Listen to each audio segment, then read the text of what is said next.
দেখো, কালকে বিশ্বকর্মা পুজো, তো আজকে পরিষ্কার পরিচ্ছন্ন চলছে।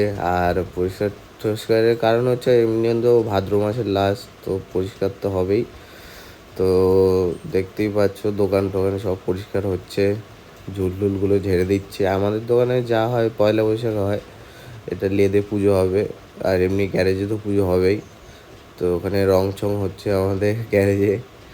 তো এটা আমাদের HD 24 আর কি ওয়াশিংয়ে নিয়ে এসছে। ওয়াশিং হবে গাড়ি, তারপরে গ্যারেজে যাবে।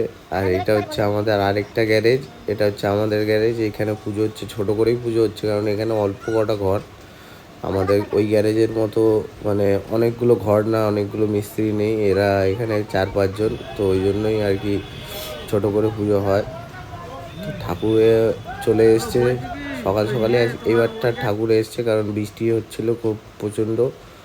কখন আবার রাত গেলে বৃষ্টি নামে, ওই জন্য তাড়াতাড়ি নিয়ে এসছে।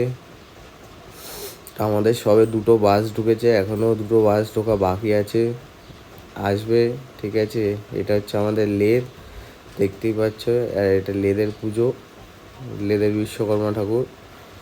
আর যেটা বড় ঠাকুর ওটা প্যান্ডেলে, ওটা পুরো গ্যারেজের পুজো। আর এটা লেদের পুজো আমাদের। এই হচ্ছে বড় প্যান্ডেল, বড় প্যান্ডেলে আমাদের বড় ঠাকুর আছে। ঠিক আছে, দেখো সবাই ঘর দোর সাজাচ্ছে গ্যারেজের, মানে মিস্ত্রিরা, দাদারা সবাই ঘর দোর রং ফং হয়েছে, রং টং করে সব কমপ্লিট। এই হচ্ছে আমাদের বিশ্বকর্মা পুজোর প্যান্ডেল। ভেতরে এখনও ফুলের কাজ হচ্ছে। ফুলের কাজটার কালকে রাত্রে দেখা হয়নি, তো আজকে গিয়ে সবাইকে দেখাবো সকালে গিয়ে। ঠিক আছে, তো দেখো ভেতরে আমাদের ঠাকুরটা কেমন হয়েছে কমেন্টে জানাও, শেয়ার করো, লাইক করো ভিডিওটা ভালো লাগে।